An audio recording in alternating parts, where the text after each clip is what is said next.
আসসালামু আলাইকুম। ইতালিতে এখন 9টা বাজে। তো সকাল সকাল ঘুম থেকে উঠে আজকে বাড়িতে ফোন দিলাম, কারণ আজকে বাংলাদেশের নির্বাচন চলতেছে। তো বাড়িতে ফোন দিয়ে জিজ্ঞাসা করলাম, একটা মজার কাহিনী বলে, এই জন্যই বলতেছি। হলো, মজার কাহিনী হলো। আর বাড়িতে ফোন দিয়ে জিজ্ঞাসা করতেছি যে সবাইকে ভোট দিছে কিনা, খোঁজ খবর নিলাম।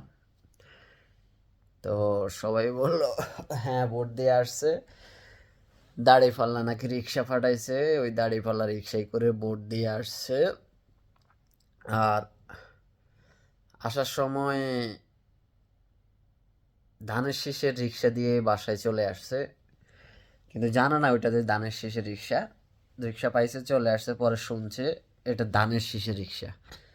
পরে জিজ্ঞাসা করলাম ভোট দিয়েছেন কোথায়। পরে যাক, যেখানে দেওয়ার কথা বলছি সেখানে দিয়েছে, কিন্তু গেল দাঁড়িপাল্লা রিক্সা দিয়ে, আসলো ধানের শীষের রিক্সা দিয়ে। ব্যাপারটা খুবই ভালো লাগলো।